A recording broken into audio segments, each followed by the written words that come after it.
Welcome to the Walking Dread podcast. Are you ready for another dose of horror? I am. know I am. Oh yeah, always. I'm Adrian, and each day we'll dive into a brand new scary story. All right, sounds good. You know, nightmares, terrifying tales, ancient curses, anything to give you the chills. Perfect for this time of year, right? Absolutely, and to help us unpack today's chilling story, we have Julia, Hi, everybody. a resident expert in all things spooky. I try. Today's story is Keeper of Shadows. It's about a man named Alex who can walk through shadows. Ooh, that's cool. But instead of finding, like, treasure or secret shortcuts, he discovers a terrifying world lurking on the other side.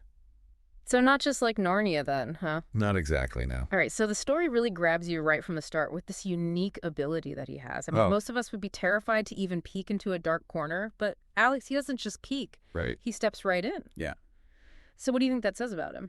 I mean, it's like he's almost drawn to the darkness. You know, maybe he's looking for something, or maybe he's running from something. Exactly. It makes you wonder if this thin place, this doorway to another realm, is something that he's sought out. Right. Or if it's always been a part of him, you know? Yeah, like a shadow self. You can't escape. Uh-huh. And the world he finds is just unsettling. Oh, yeah. It's described as this twisted reflection of our own, always shrouded in twilight and filled with these creepy shadow creatures.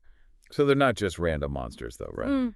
No, it's not. Think about other stories where we see these thin places, haunted forests, abandoned buildings, you know. Right. They often reflect the fears and anxieties of the people who enter them, so. I see. In Alex's case, these shadow creatures could be manifestations of his own inner demons or fears. So this shadow realm isn't just some generic horror setting. Yeah. It's deeply personal to Alex. Exactly. Okay, so he can't just walk away, though, can he? No, not really. There's that scene when he's younger and a clawed hand reaches out from a shadow and tries to drag him back. Oh, wow. He gets away with just a scar, but it's a constant reminder that this other world has a hold on him. Yeah, it's like a brand. Yeah. It's not just that he can enter this other world, it's that this other world wants him.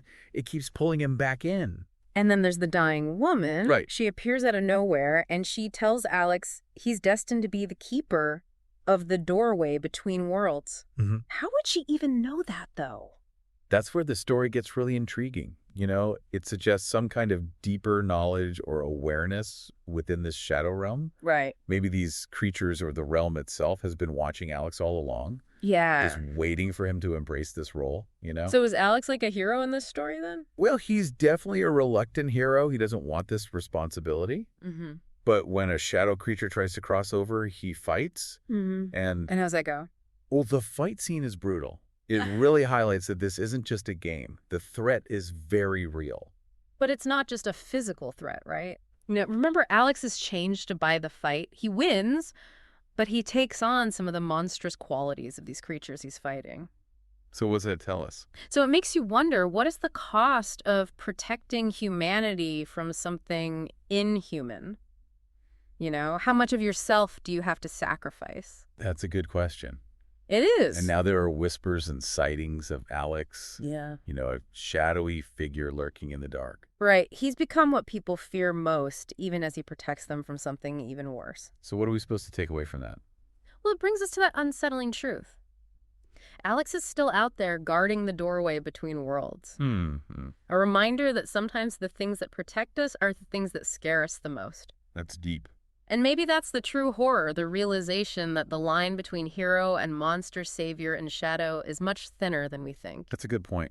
Julia, thanks so much for breaking that down for us. Oh, you're welcome. And for all of you listening, think about this. If you saw Alex in the shadows, would you run in fear, or would you try to understand his story the way he carries?